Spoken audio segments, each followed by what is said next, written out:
siendo. Ok, vamos a empezar. Les dije ya que el tema de hoy es el fruto del Espíritu Santo. Eso sí, pues te tienes que pegar más a Julio entonces, para que no te dé frito. En una ocasión hubo un muchacho que oyó a su papá decir que iba a cortar un árbol en su casa porque no estaba dando frutos. Y entonces el muchacho dijo, no puede ser porque este es el árbol por el que yo me escapo de casa. Yo tengo que hacer algo para que papi no corte este árbol. ¿Y qué él hizo? Cogió, se buscó a los amigos de él y durante la noche empezaron a ponerle manzanas al palo. El papá quería que el palo diera fruto, pues él dijo, yo voy a hacer que el palo dé fruto. Y le empezó a enganchar, le llenaron el palo de manzanas. Y cuando el papá se levanta al otro día, le dice, mujer, mira lo que ha pasado. El palo está lleno de manzanas. Y el milagro es que el palo es de peras.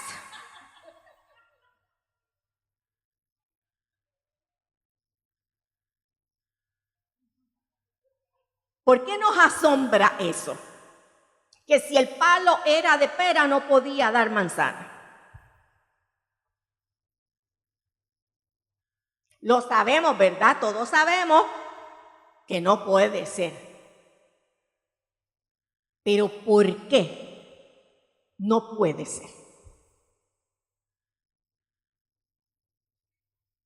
¿Por qué el palo de limón no puede dar guayaba?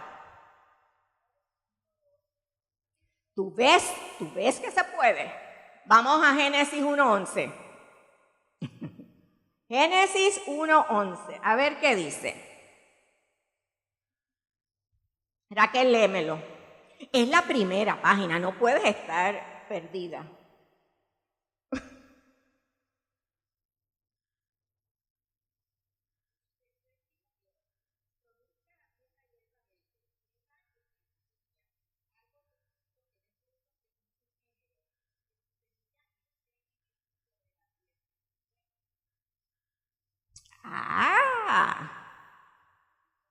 Génesis 1:11.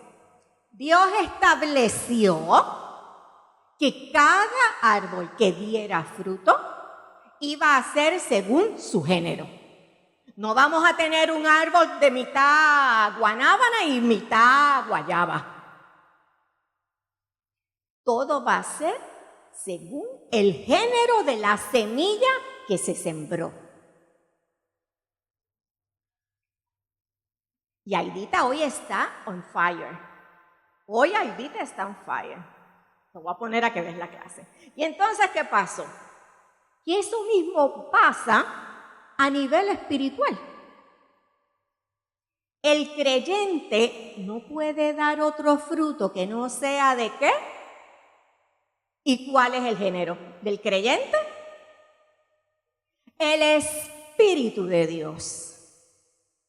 No podemos dar otro fruto que no sea el que provenga del Espíritu de Dios. Lo otro sería obras de la carne. Pero nosotros estamos llamados a dar fruto solamente de una fuente, solamente de un árbol, y ese es el Espíritu Santo. Ahora hoy vamos a usar la Biblia, vámonos a Gálatas 5, vamos a empezar en el 19 hasta el 23.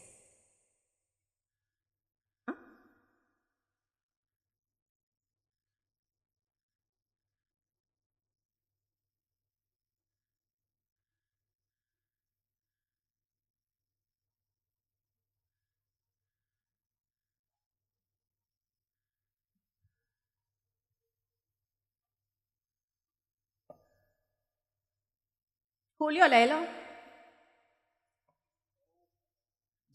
Por eso te lo digo.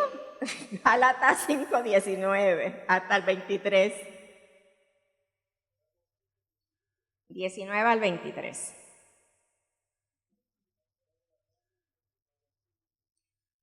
Mira. Perdón. Digo pues, andad en el Espíritu y no satisfagáis los deseos de la carne, porque el deseo de la carne es contra el Espíritu y el Espíritu es contra la carne, y estos se oponen entre sí para que no hagáis lo que quisiereis. Pero si sois guiados por el Espíritu, no estáis bajo la ley. Y manifiestas son las obras de la carne, que son adulterio, fornicación, inmundicia, lascivia, idolatría, hechicería, enemistades, pleitos, celos, iras, contiendas, disensiones y herejías, envidias, homicidios, borracheras, orgías y cosas semejantes a estas, acerca de las cuales os amonesto, como ya os lo he dicho antes, que los que practican tales cosas no heredarán el reino de Dios. Sigo.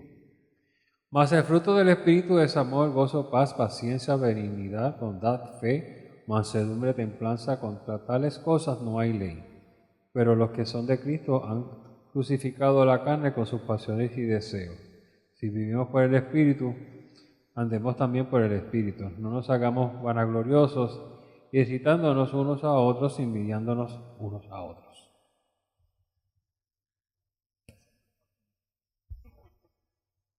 Tenemos entonces que hay unas obras de la carne. ¿Cuáles son estas obras de la carne? Se nos dicen adulterio, fornicación, inmundicia, lascivia, idolatría, hechicerías, enemistades, pleitos, celos, iras, contiendas, disensiones, herejías, envidias, homicidios, borracheras, orgías y un montón de cosas más. Lo que pasa es que Pablo le está escribiendo a esta iglesia en particular, que ellos tienen unas necesidades. Pero si vamos a otros libros, vamos a ver que en otros libros se mencionan otras obras de la carne. Y nos dice, fíjese, que tenemos que dar, que hay un fruto que es en el Espíritu. Y nos habla de que es frutos o un fruto. Vamos a leer en el 22. Mas el fruto, hay un solo fruto. ¿Por qué hay un solo fruto? ¿Por qué hace la distinción de fruto o frutos?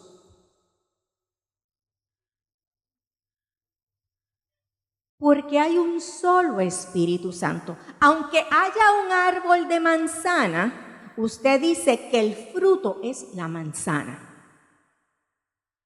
Usted no dice que sus frutos son la manzana, usted dice el fruto del árbol es la manzana. Así el fruto del Espíritu es uno solo, es solamente una fuente de vida. ¿Entendemos? Así, vamos a seguir entonces. Y Jesús usó para ejemplo, él usó la vid como ejemplo de lo que es el fruto en el Espíritu. Vámonos a Juan 15.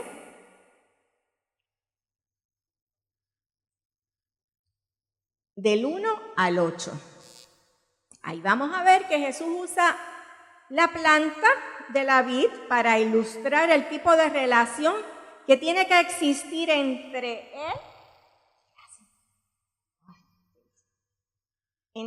él y el creyente. Mami, léelo.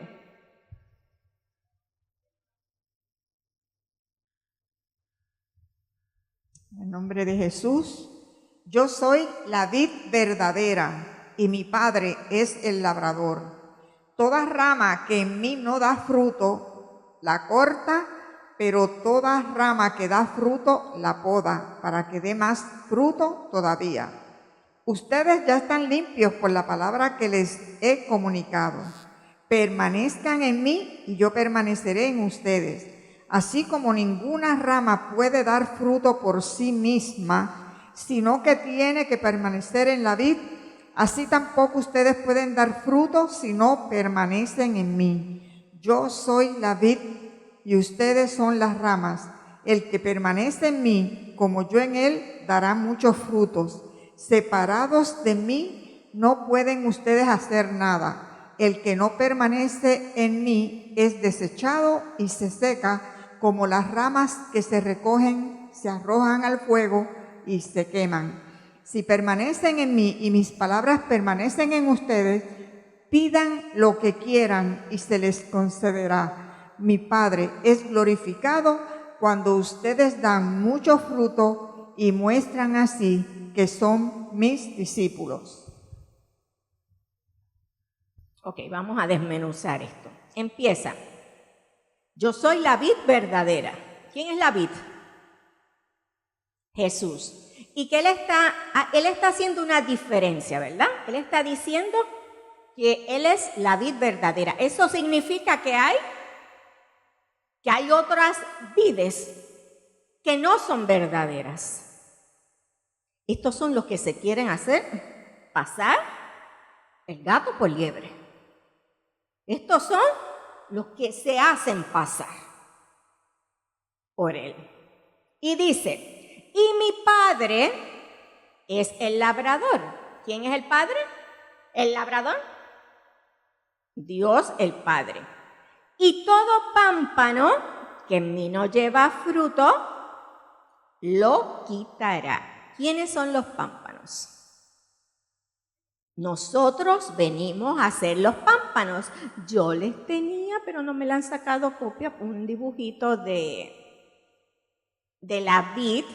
Los pámpanos no es otra cosa más que las ramas del árbol de la vid. No es el fruto, es la rama que sale del tronco del árbol. Y Él nos está diciendo entonces que Jesús, Él es la vid, pero que hay un labrador para esa vid que es el Padre y que nosotros somos los pámpanos, nosotros somos las ramas de esa vid.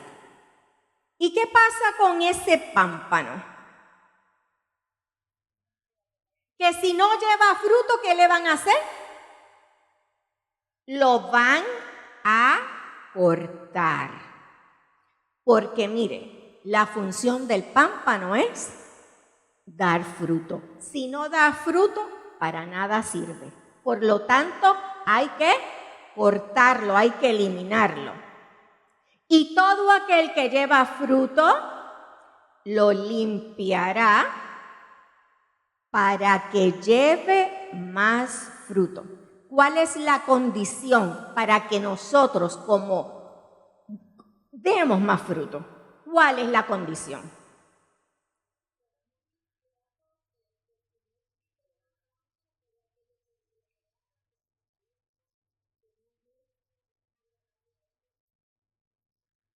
Esa es la poda. ¿Y quién hace la poda? El Padre. El Padre hace la obra porque Él es el que poda, el que posee las tijeras porque Él es el labrador. Él es el que está a cargo de la viña. Él es el que está a cargo de establecer al Hijo en el mundo. Por lo tanto, la viña le pertenece al Padre. Y la vid es el Hijo y nosotros los pámpanos. Pero para que demos fruto, necesitamos ser limpiados. Necesitamos que nos usen las tijeritas y nos vayan quitando todo aquello que está impidiendo que la savia de la vid llegue hasta el pámpano. Porque si no da fruto, de nada sirve. Y si nos usaron las tijeras para podarnos, quiere decir que nos va a doler. Porque cuando está bregando entonces con nosotros, es porque tiene que ir, como dijo Daisy, sacando, quitando todas aquellas circunstancias, actos en nuestra vida que nos están apartando del amor de Dios. Y siga, ya vosotros estáis limpios por las palabras que os he hablado. Otra condición que vamos a necesitar para dar más fruto es que dice, permaneced en mí y yo en vosotros. No podemos dar fruto si no estamos injertados en la vid. Fuera de la vid no podemos dar fruto. Él es nuestra fuente de vida. Permanecer en la vid significa que yo estoy reconociendo que no soy autosuficiente, que yo no puedo dar fruto por mí misma, que yo necesito estar injertada, conectada a Jesús y a la obra de su Espíritu Santo en mí para yo poder dar fruto. Y además, ¿qué dice? Yo tengo que permanecer en Él, pero se da otra circunstancia, que Él tiene que permanecer en mí. Es una cuestión de los dos.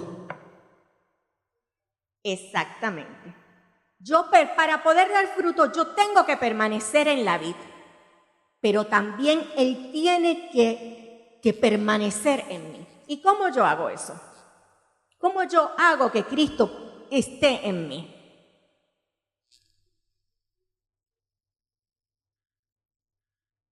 Porque he podido dar fruto.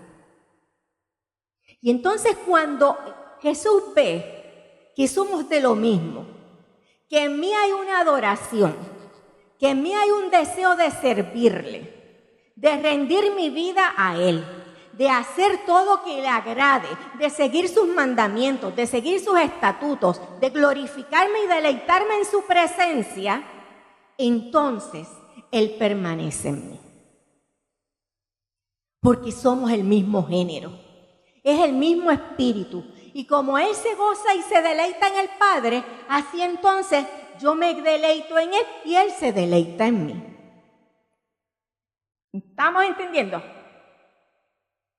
Tenemos que permanecer para poder dar fruto, tanto yo en Él como Él en mí. Así es que Jesús nos habla se pone Él como ejemplo, toma a la vid. ¿Y para qué entonces esta vid tiene que dar fruto? ¿Para qué nosotros como creyentes tenemos que dar fruto? Si no doy fruto, me van a cortar. De nada sirvo si no doy fruto. Dar fruto es, reflejar la vida de Cristo en uno. Porque si la fuente de usted es Jesús, es el Espíritu Santo, usted lo único que puede parir es el Espíritu Santo en su vida. No hay de más. Ya vimos que no podemos dar otra cosa que no sea del mismo género. Por lo tanto, mi fruto yo tengo que dar fruto. ¿Y para qué tengo que dar fruto? Exactamente, porque entonces, si yo estoy recibiendo la vida del Espíritu, la vida de Jesús, entonces yo tengo que manifestar esa vida. Si el racimo de uva es una manifestación de lo que es la vid, así yo tengo que hacer una manifestación de lo que es mi fuente. Y mi fuente es el Espíritu Santo. Por lo tanto, yo tengo que dar a ver, los demás tienen que ver los frutos del Espíritu en mí. No puede ser otra cosa más que los frutos del Espíritu, porque por esto es que nos vamos a conocer. ¿Por qué también necesito dar fruto? Porque entonces yo estoy evidenciando en mi vida que alguien me está moldeando. Que yo he dejado que me metan la mano, que me metan las tijeras y que digan, esto no está bien. O esto, mira, estás progresando. tengo que demostrar así también en mi vida que me he sometido a la voluntad de Dios. Y de la misma vez, tengo que ser de bendición para otras personas. Porque mire, ¿para qué es el fruto? Para alimentar. Para alimentar. Pero es para alimentar a una sola persona. No, porque se va a empachar. Después no va a querer comer más de ese fruto, ¿verdad? Es que tenemos que ser de bendición para todos los que están a nuestro lado. Mis ojos tienen que estar atentos a las necesidades del que está a mi lado. Mis oídos tienen que estar atentos al clamor del que está a mi lado. Mis manos tienen entonces que hacer obra para ayudar a todo aquel que esté necesitado. Y mis pies tienen que ir donde necesite, donde el Señor necesite. Por eso yo tengo que dar fruto. Además, porque es de la manera en que estoy glorificando a Dios. Porque estoy reconociendo que Él es el Señor de mi vida. Porque estoy reconociendo que su sacrificio no fue en vano. Así que no es que, mire, ya saben, si no damos frutos nos van a talar. Tenemos que dar fruto. Si hoy salimos con esto, ya eso es bendición. Saber que no es que estemos yendo a la iglesia, no es que hayamos confesado que Jesús es nuestro Dios, es que tenemos que dar fruto, es que tenemos que ser una expresión de lo que Cristo ha hecho en nuestras vidas, de lo que el Espíritu Santo está haciendo en medio nuestro.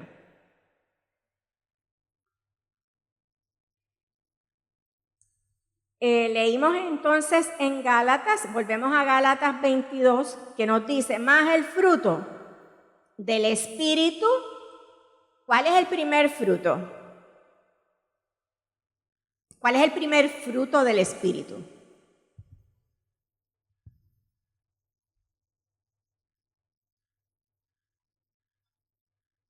Gracias, Lidia. El amor. ¿Por qué ustedes creen que el amor es el primer fruto que es mencionado? Porque si no tenemos amor, los demás para ningún lado que van. Porque la naturaleza de Dios es ser amor. Sin amor no pueden existir los demás frutos. Ahora, para nosotros cuando hablamos de amor en el idioma español, nosotros diferenciamos, tenemos palabras para diferenciar el amor entre papás. Esas son palabras griegas, esas no son palabras en español, Aidita. Estás castigada. En el idioma español tenemos términos para hacer diferencias entre los diferentes amores. Dímela. Pero un término.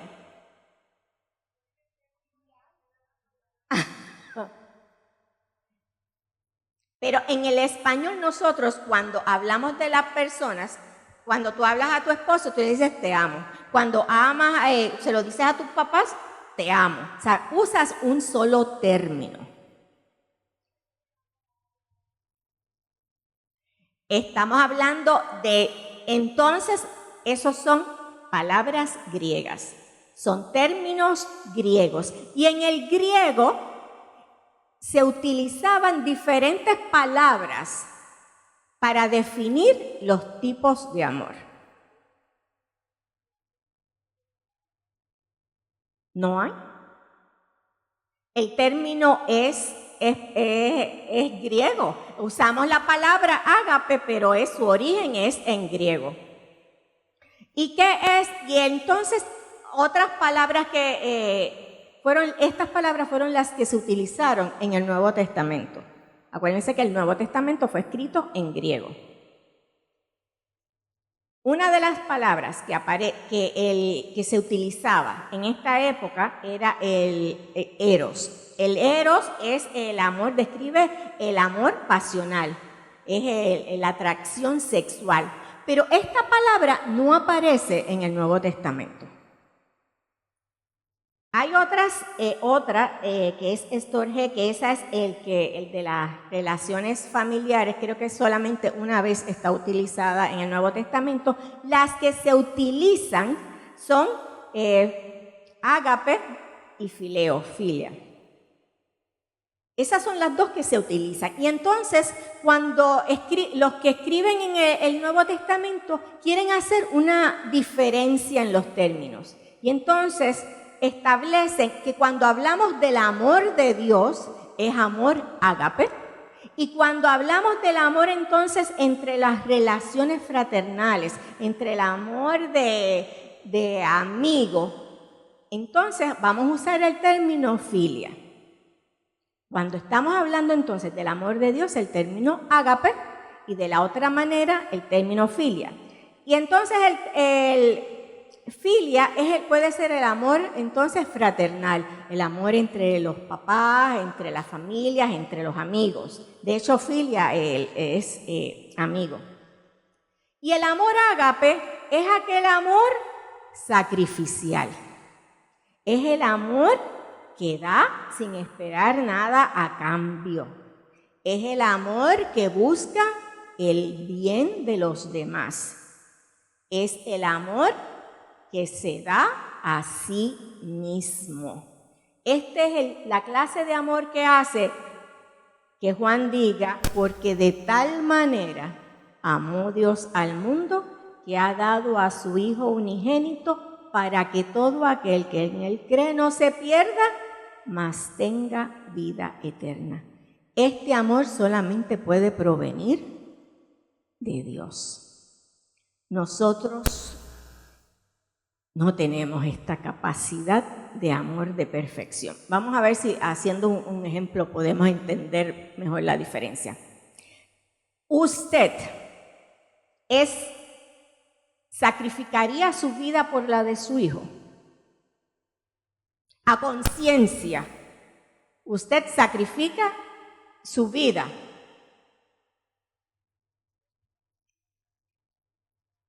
La mayoría lo hace, ¿verdad? Ahora, si yo le digo, ¿usted sacrificaría su vida por un desconocido que es un asesino, que es un engañador, que es un burlador, que es un inmoral? ¿Usted daría su vida? ¿A sinceridad? Yo voy a dar mi vida, yo voy a morir por aquel que no conozco, que sus obras son de maldad.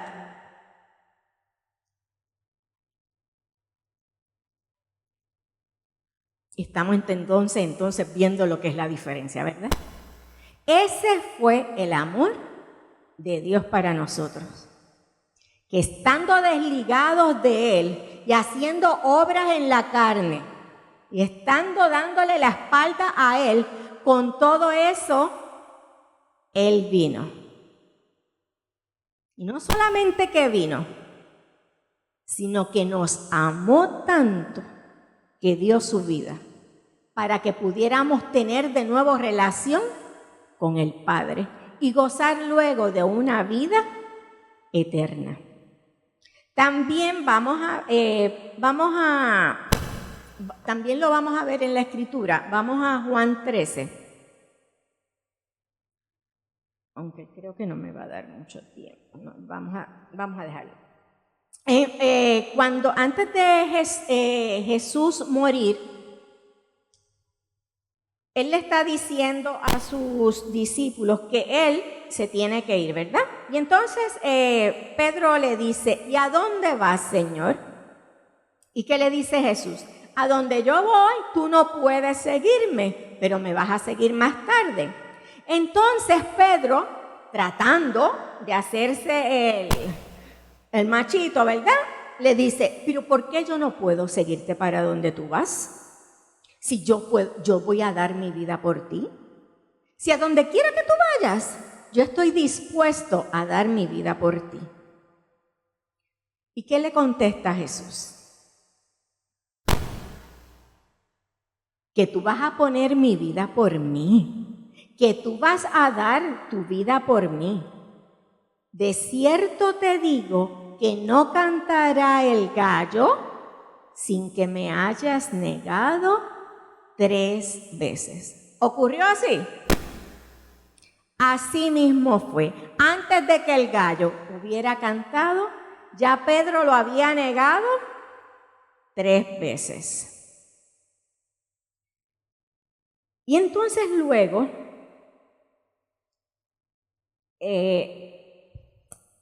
cuando después que resucita Jesús, él se le aparece en uno de los momentos, ya están haciéndole un desayuno, y vamos a Juan 21 del 15 al 19.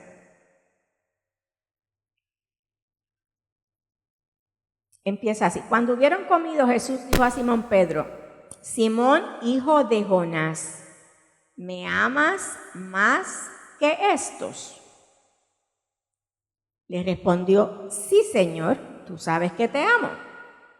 Él le dijo: apacienta mis corderos. Volvió a preguntarle la segunda vez: Simón, hijo de Jonás, ¿me amas? Pedro le respondió: sí, Señor, tú sabes que te amo. Pastorea mis ovejas. A la tercera ocasión le dijo: hijo de Jonás, ¿me amas? Pedro se entristeció de que le dijese la tercera vez: ¿me amas? Y le respondió: Señor, tú sabes todo, tú sabes que te amo. Y Jesús le dijo: apacienta mis ovejas. Aquí están usados los dos términos. Quizá hay algunas versiones que quizá que tengan ustedes, que en algunas digan amas y en otras digan quiero. Pero aquí lo que le está diciendo es cuando Jesús le está preguntando, él está usando el término ágape. Él le está preguntando a Jonás: Jonás, tú me amas con el amor perfecto. Tú me amas con el amor sacrificial. Ya tú me dijiste que ibas a dar tu vida por mí y no lo hiciste. De hecho, cuando Pedro se dio cuenta de que él había negado, ¿qué dice? Que él lloró amargamente. Él se entristeció porque él comprendió que no podía estar a la altura. Y ahora entonces Jesús le está preguntando: ¿tú me amas de esta manera? De poner tu vida por mí.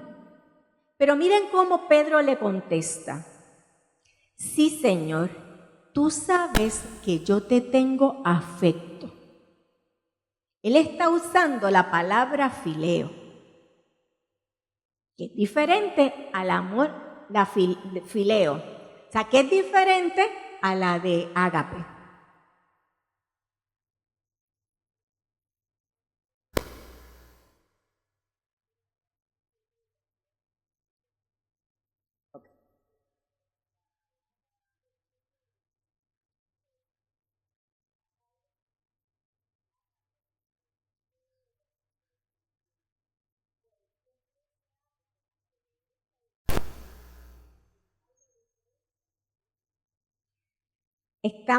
Estamos utilizando la base de cómo fue escrito. Y hubo una diferencia de términos en la escritura. ¿Cómo fue escrito?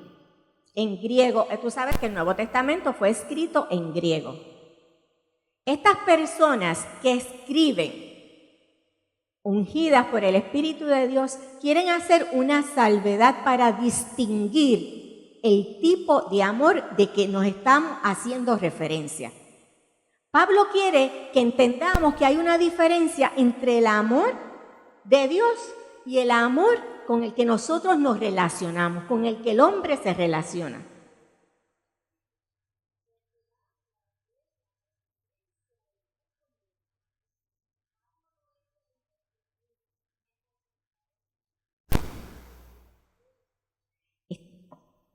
Estamos hablando, sí, pero el amor, pues si para ti el término amor es con el que tú entiendes, pues entonces, pero cuando ellos escribieron, ellos quisieron que tú entendieras que el amor de Dios es diferente al amor entre que yo te pueda tener el uno por el otro, con mi familia o con mis amigos. Hay una diferencia.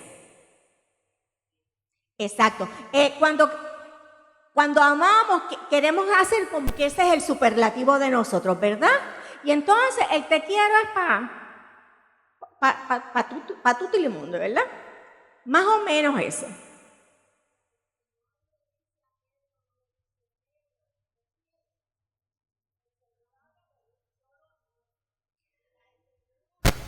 Pero si te vas al griego, te vas al original, va a haber una diferencia. Y en esa diferencia es que él quiere Pablo quiere que tú Pedro quiere que entendamos, Juan, que hubo una diferencia.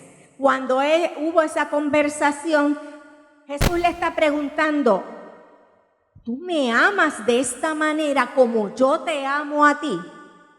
¿Y qué le contesta a Pedro? No, yo te amo, pero no de esta manera.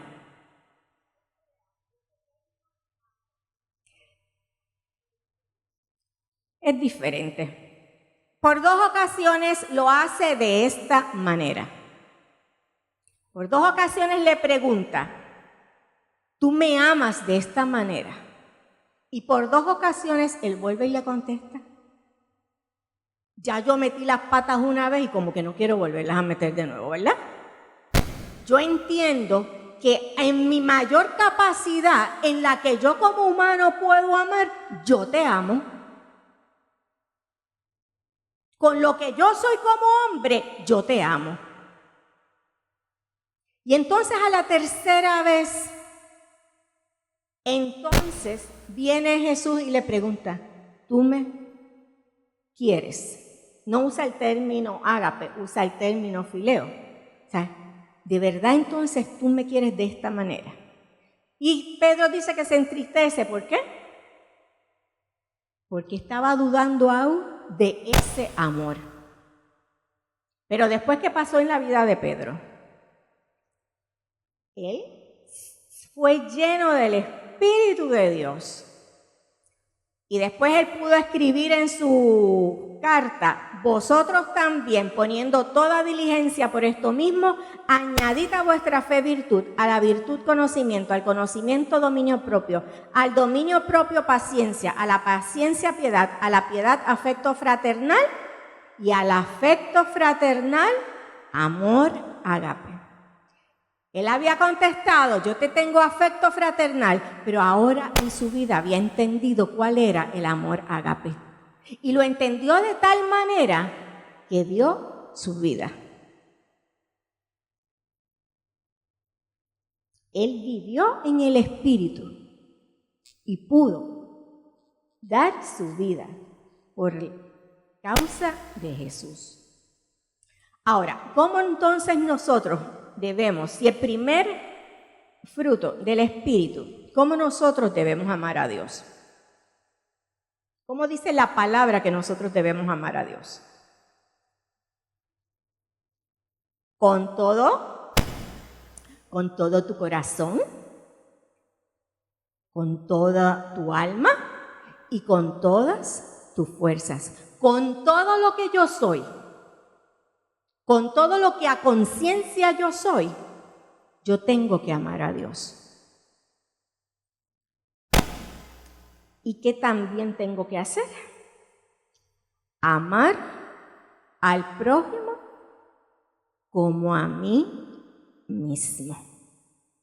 Yo no puedo amar a Dios si no amo al prójimo. Pero yo no puedo amar a Dios si yo no me amo a mí mismo. ¿Cuántos de ustedes se aman? ¿Ustedes se aman? Ustedes se ven todos los días y dicen, yo me amo. Ay, yo de Raquel lo creo, yo no lo dudo. O hay cositas en nuestra vida que, como que no nos gustan. Pero es que la palabra dice que nos tenemos que amar. Porque si no nos amamos a nosotros mismos, no podemos amar ni al prójimo, ni podemos amar a Dios. ¿Y por qué entonces yo me tengo que amar a mí misma?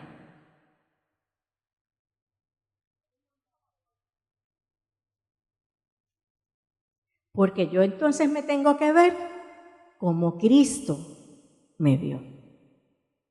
Yo tengo que verme como una persona en la cual el Espíritu está haciendo la obra.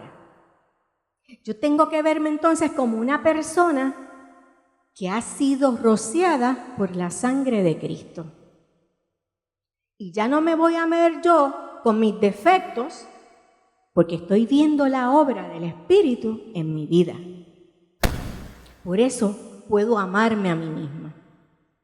Y ese amor va a hacer que yo vea la obra de Dios en cada uno de mi prójimo. Y eso va a hacer que yo pueda amar a Dios en una gratitud inmensa, con todas mis fuerzas, con toda mi alma, con todo mi espíritu y con todo mi ser.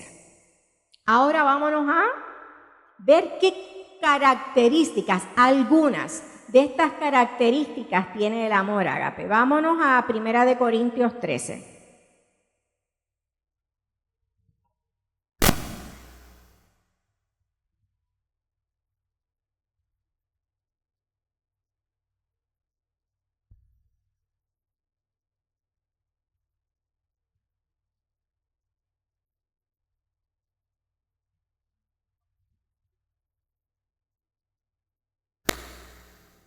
¿Qué dice? El amor es, ¿cómo es el amor? El amor es sufrido, es benigno, no tiene envidia, no es jactancioso, no se envanece, no hace nada indebido, no busca lo suyo, no se irrita, no guarda rencor, no se goza de la injusticia, mas se goza de la verdad. Todo lo sufre, todo lo cree, todo lo espera, todo lo soporta. El amor nunca deja de ser, pero las profecías se acabarán y cesarán las lenguas y la ciencia acabará. Vamos a empezar entonces que nos dice que el amor es como sufrido. ¿Qué entendemos por esto? Que el amor es sufrido.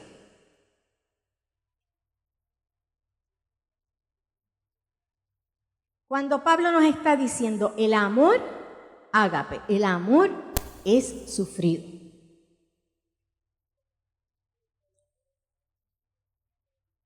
En este caso, quiere decir que es un amor que se tarda en enojarse. Es un amor que va a hacer que yo no quiera vengarme por algo que tú me hiciste. Que no te voy a pagar con la misma moneda con la que tú me diste a mí. Yo soy lento para enojarme, como Dios es lento para enojarse y rápido para perdonar. Así es el término de que el amor es sufrido. Yo me voy a tardar. El enojo va a ser lo último que venga a mi vida. ¿Alguien me puede dar un ejemplo de este amor en la Biblia? De este amor que aunque le pudo haber pagado con la misma moneda porque me hizo sufrir, porque me causó mucho dolor y no lo hizo. Y estaba en todo su derecho de hacerlo. ¿Qué persona usted piensa que puede haber sido esto? Un ejemplo de este amor sufrido. Jesús va a hacerlos todos porque estamos hablando de que Jesús es esto. Pero nosotros entonces tenemos que ser como el amor de Jesús.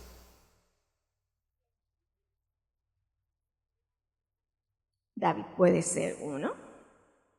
¿Por qué? En una de las partes, porque no siempre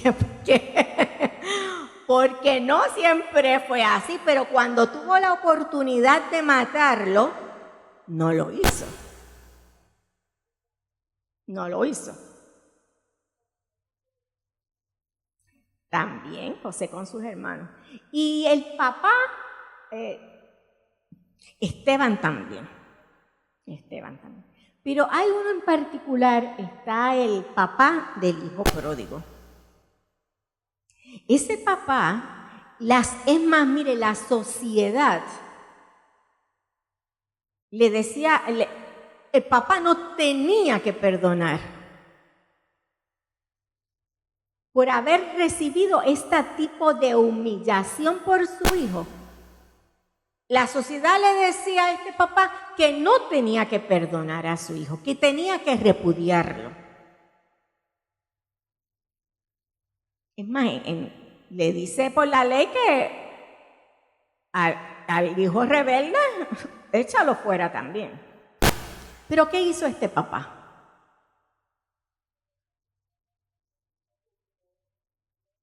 Lo recibió.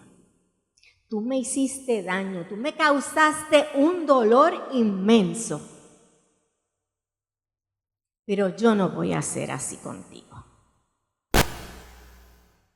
Porque el amor de Dios, esto es a lo que me obliga, a aceptarte, a recibirte, a restaurarte. Ese amor nos está diciendo que es fruto del Espíritu. O sea que nosotros tenemos que tener un amor sufrido. Otro tipo de amor que nos dice que es, el segundo, ¿cuál es? Este es el amor benigno. Este no hace maldad con nadie. Tú me puedes humillar, tú me puedes pisotear, pero en mí tú lo único que vas a encontrar es amabilidad, generosidad. Aunque yo no te conozca, yo te voy a hacer el bien. A eso es lo que me lleva el amor ágape, a ser benigno. Te conozca o no te conozca, por las circunstancias que tú estés pasando, yo voy a ayudarte. Un ejemplo, vamos a ver, en la Biblia. De generosidad, que demuestre una generosidad sin tener que hacerlo. El buen samaritano. Él no tenía por qué ayudarlo. No se supone que lo ayudara. Se supone que los que habían estado anteriormente en el camino fueran los llamados a ayudarlo. Pasaron y siguieron de largo. Pero esta persona fue generosa, fue amable y fue más allá de lo que él tenía que hacer.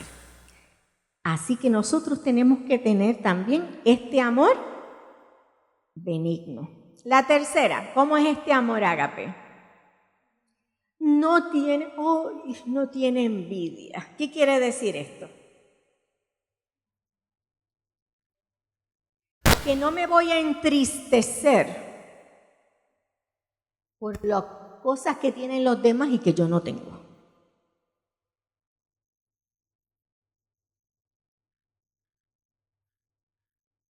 Si Dios será Dios, que Dios se lo bendiga. Y si yo no lo tengo, por algo sí. No me conviene. Este es el pensamiento entonces que tenemos que tener.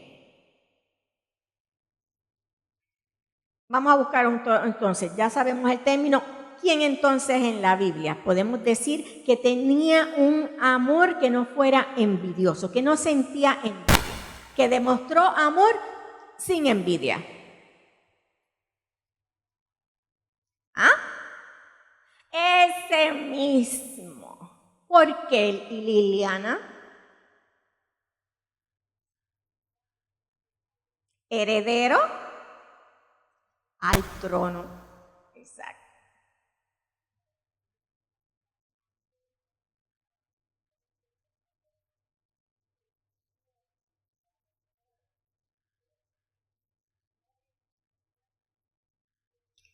Exactamente. O sea, ahí vemos este amor que no tiene ningún tipo de envidia. Jonatán era el que estaba supuesto a ser rey. Pero él en ningún momento, al contrario, él siempre estuvo defendiendo a David. Él lo libró hasta de ser matado por su papá. Él no tuvo envidia. Aunque le pertenecía quizá un trono, él entendió cuál era la voluntad de Dios. Y estuvo bien. Y ayudó. Y murió, pero sabiendo que había hecho lo correcto. El cuarto, ¿cuál es? ¿Cómo es este amor? Que no es jactancioso. ¿Qué queremos decir que no es jactancioso? ¿Ah?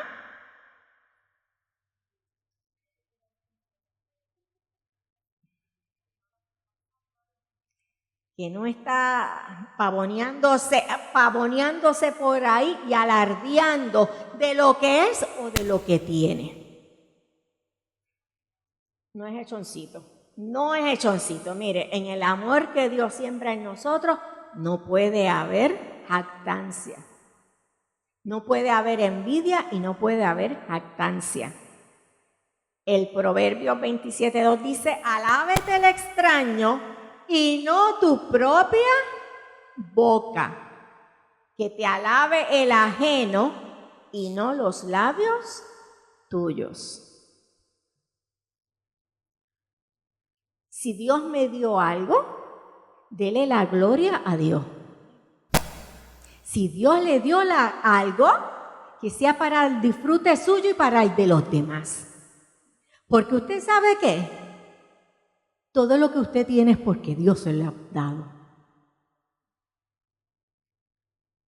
No es, una vez yo estaba visitando una iglesia y había un muchacho que se paró a dar gracias y dijo, pues yo quiero que sepan que me gradué de médico, pero Dios en esto no se metió. Pues yo me gradué porque yo me quemé las pestañas estudiando.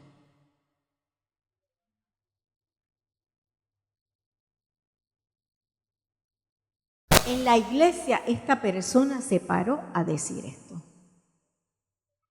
Que él tenía el título de médico porque él se lo merecía, porque él lo había trabajado. Pero Dios no tenía nada que ver con esto. ¿Qué tipo de médico habrá llegado a ser? No sé. Porque de hecho no volví nunca a esa iglesia, Dios mío.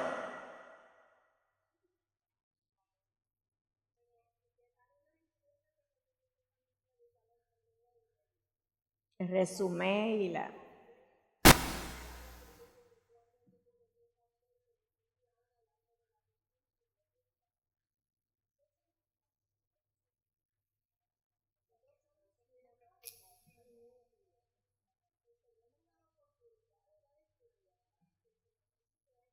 Bueno, pero es que también Dios nos ha dado talento, ¿verdad? Nos ha dado sabiduría, nos ha dado conocimiento. Y podemos tener nuestras profesiones, algunos tienen cositas, más dinero que otros, ¿verdad? Pero lo que tenemos que entender es que lo que tenemos es por gracia de Dios.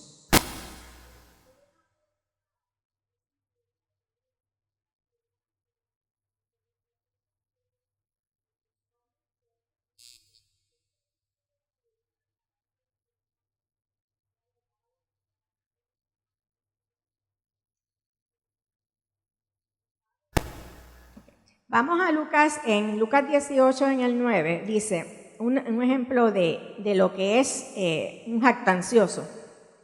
Algunos que confiando en sí mismos se creían justos y que despreciaban a los demás, Jesús les contó esta parábola. 2 hombres subieron al templo a orar. Uno era fariseo y el otro era recaudador de impuestos. El fariseo se puso a orar consigo mismo. Oh Dios, te doy gracias porque no soy como estos otros hombres, que son ladrones, que son malhechores, que son adúlteros, ni mucho menos como este recaudador de impuestos que está al lado mío.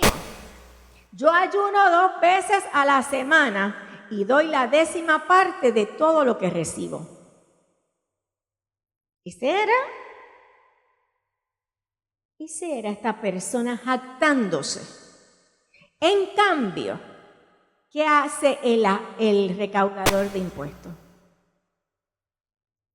Ni siquiera se atrevía a alzar la vista al cielo, sino que se golpeaba el pecho y decía: oh Dios, ten compasión de mí, que soy pecador. Les digo que este recaudador de impuestos, y no aquel el fariseo, volvió a su casa siendo justificado ante Dios. Pues todo el que a sí mismo se enaltece será humillado, y el que se humilla será enaltecido. Así que reconozcamos que lo que tenemos es de Dios. Y cuando nos vayamos de este mundo no nos vamos a llevar absolutamente nada.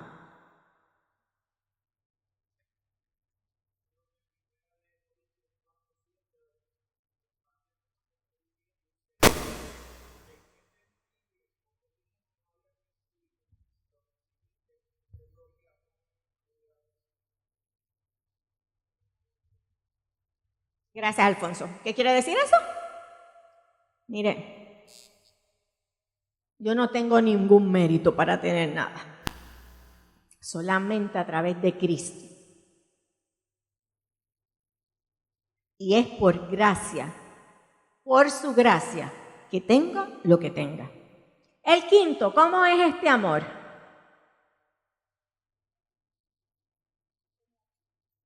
Este amor no se envanece. ¿Qué entendemos por esto?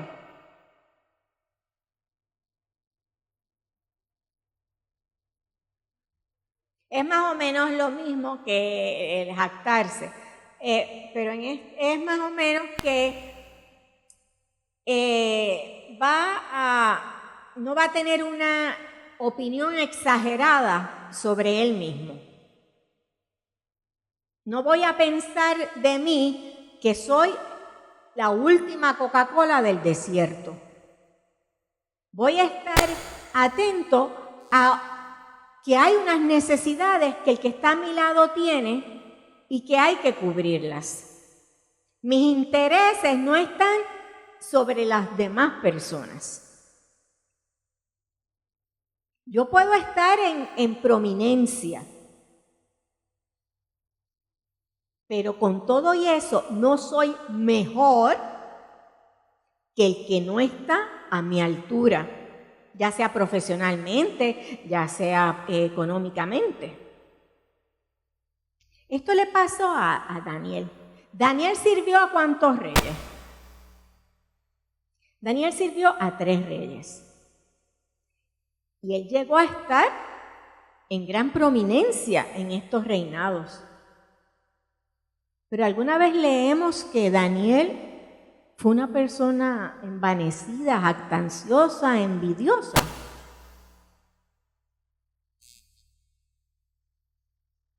Asimismo, él nunca se nos dice que a pesar de estar entre reyes, a pesar de ser reconocido como instrumento de Dios, él nunca dejó de adorar y de orar y de estar en comunión con su Dios. El sexto, ¿qué dice? No hace nada indebido. Cuando no hace nada indebido, ¿qué entendemos por esto?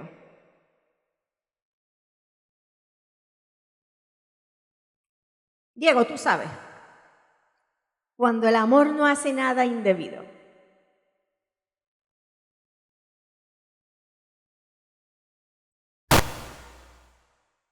Exactamente. No va a hacer nada que vaya en contra de lo que es Dios. No hace nada indebido porque va a respetar. No hace nada indebido porque no va a lesionar a otra persona. No va a lastimar a otra persona. Un ejemplo de esto lo podemos ver en José el carpintero. José es una figura que casi nadie habla de ella, ¿verdad? Pero José, él pudo haber repudiado a María. La ley se lo permitía, tratar a María como una adúltera. ¿Y cuál era la suerte del que era adúltero? Lo apedreaban. José estaba en todo su derecho de decirle a María, fuera.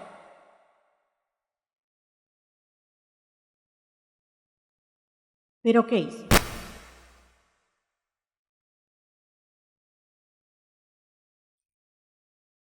La respetó, no quiso lastimarla, no quiso entregarle a la sociedad para decirle que ella debía ser apedreada. La amó, a pesar de las circunstancias, la respetó y la amó. Y esto le permitió ¿qué? Oír la voz de Dios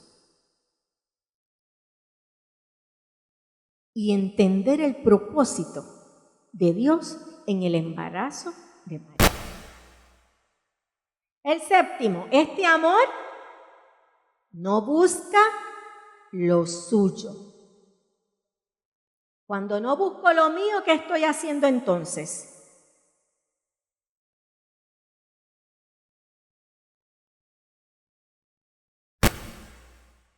Voy a buscar en vez de mi satisfacción, voy a buscar la satisfacción de los demás. Que los demás estén bien. Que si hay que cubrir alguna necesidad, se cubre. Que si hay que ir a cuidar a alguien, se cuida.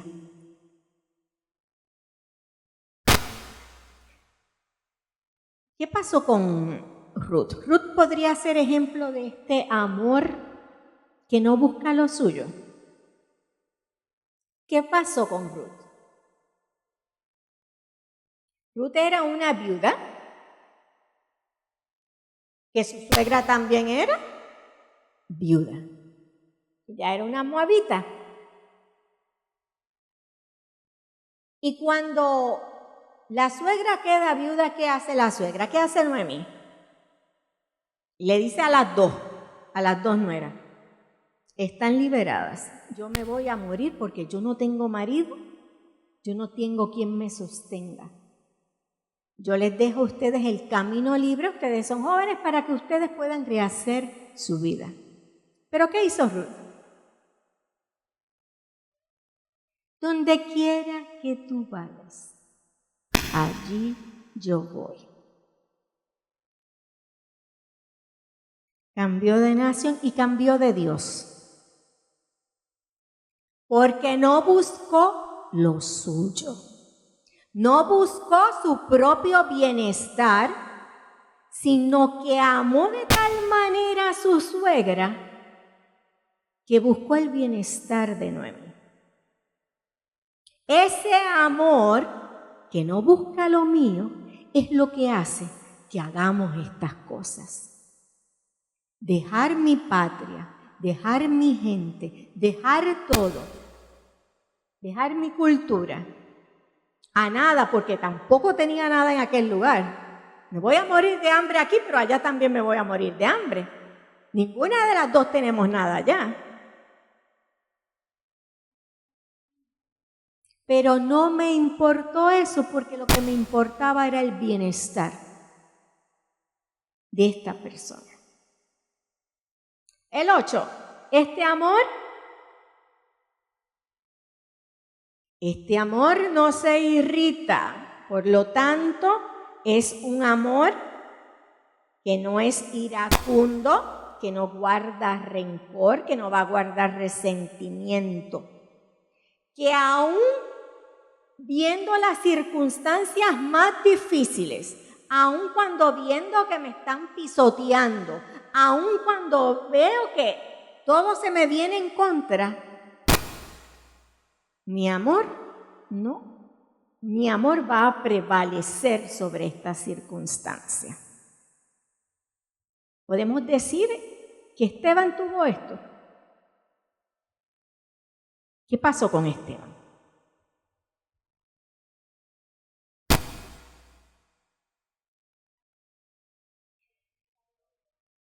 En algún momento se nos dice que se puso en contra de lo que le estaba, de que se quejó por lo que estaba pasando. No. Y fue apedreado. ¿Y qué él dijo? Señor, no le tomes en cuenta este pecado.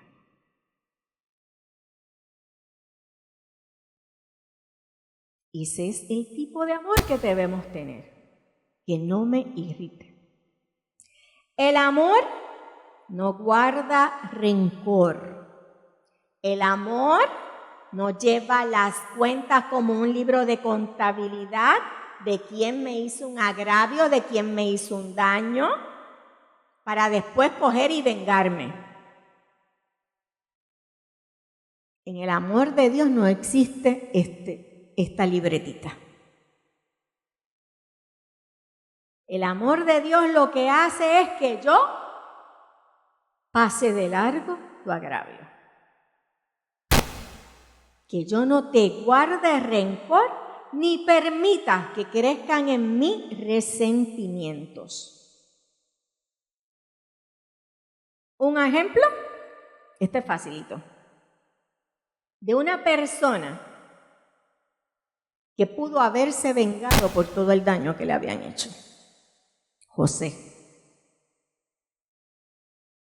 Primero con sus hermanos y después con la esposa de Potifar, él se pudo haber tomado venganza porque él llegó a estar sobre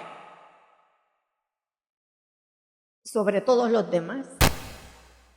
Pero él se vengó. Cuando estuvo en los hermanos, cuando su papá murió y los hermanos temblaron y fueron ahora sí que nos vamos, así que ahora nos van a talar aquí. ¿Qué ocurrió?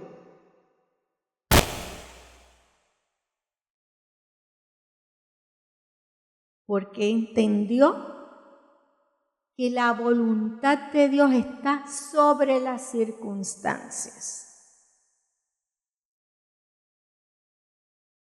Lo que me pasó yo no lo entendí en este momento. Pero tenía la certeza de que era para gloria del Señor. El amor no se goza de la injusticia, mas se goza de la verdad.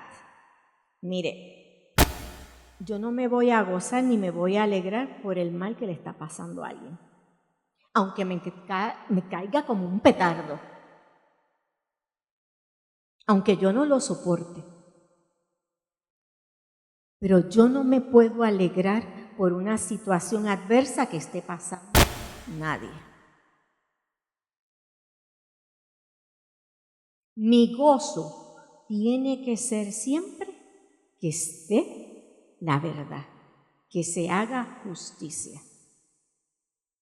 Y podemos usar a Salomón cuando emitió el juicio contra de las dos mamás que quería que una era la madre y otra se había cogido al bebé.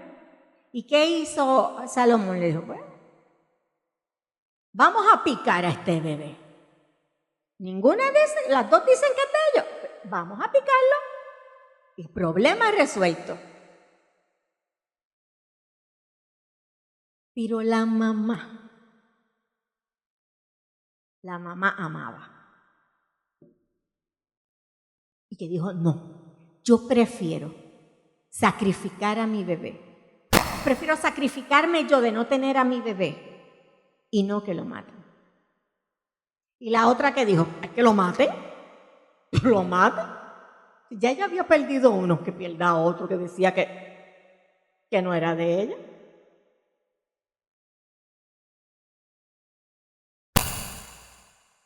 Así que miren las dos cosas que podemos tener en nuestro corazón. Envidia, deseos de obras de la carne. Pero lo que tenemos es que buscar la justicia. Que ese sea nuestro deleite, la justicia de Dios.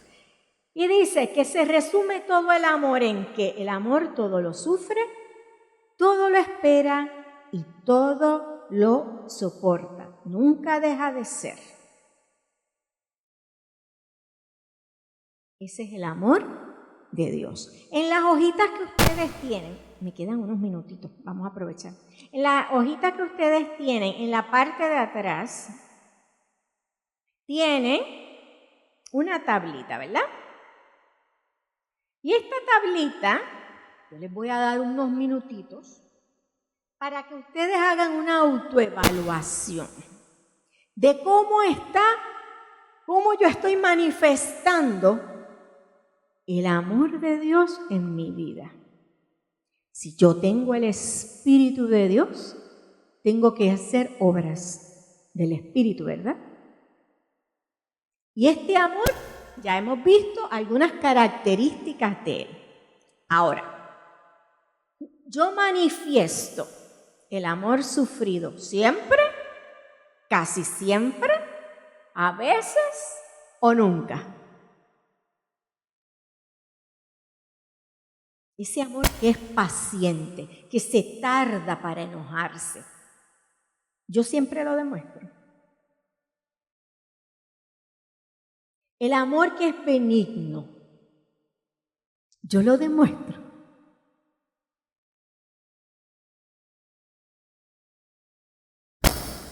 ¿Yo envidio o no envidio?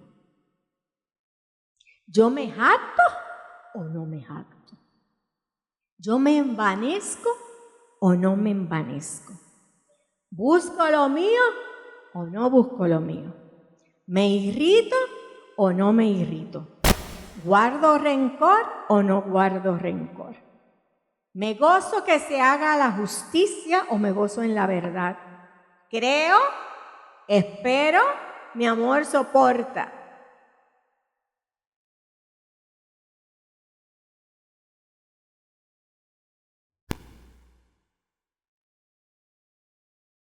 Sin copiarse. Manolo, no te copies.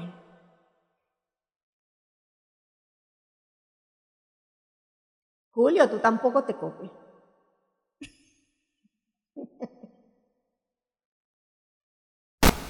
¿Está difícil? ¿Ah? Estamos creando conciencia.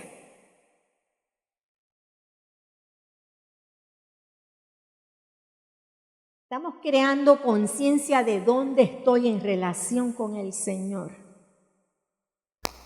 De que si estoy dando fruto o necesito que me sigan podando y cortando y quitando.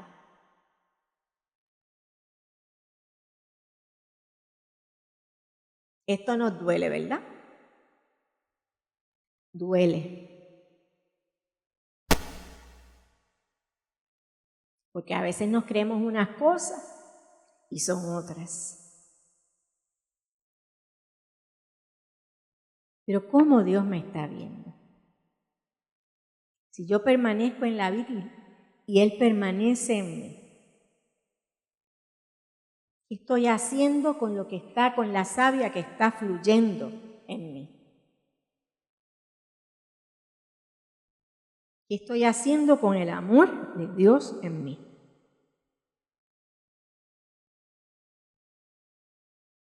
¿Se atreven a comentar? Dime, Daisy.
¿Alguien más? Dígame.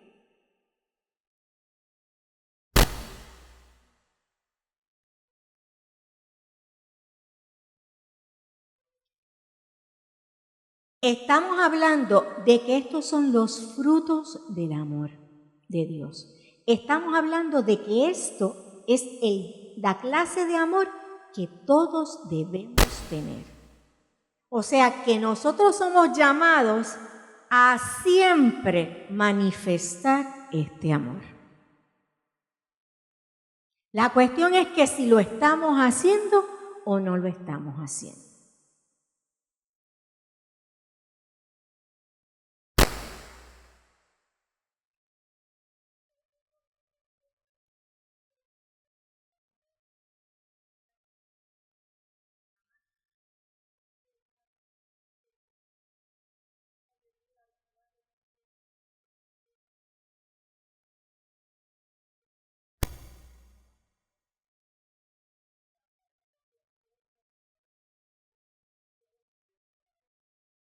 Pero entonces, eso es nuestra asignación de todos los días. Reconocer que no soy autosuficiente para dar fruto. Reconocer que yo no puedo producir nada. Reconocer que yo necesito permanecer cada segundo de mi vida en la presencia de Cristo. Que yo necesito que sea el Espíritu Santo el que fluya en mí, porque reconozco que sin Él nada soy y nada puedo hacer. Isabel. Prosigo al blanco, voy a la meta. No he llegado, pero ahí vamos. Pero solos no podemos hacerlo.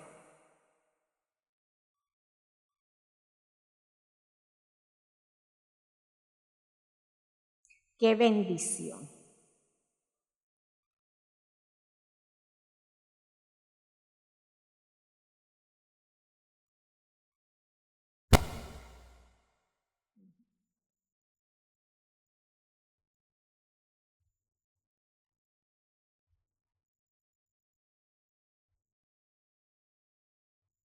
Se puede entonces, Isabelita. Se puede, ¿verdad? Porque es promesa de Dios.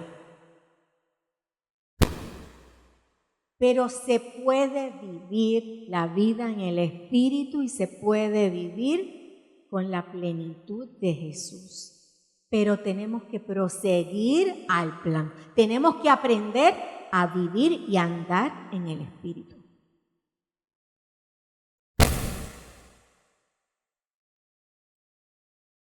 Nada somos ni nada podemos hacer.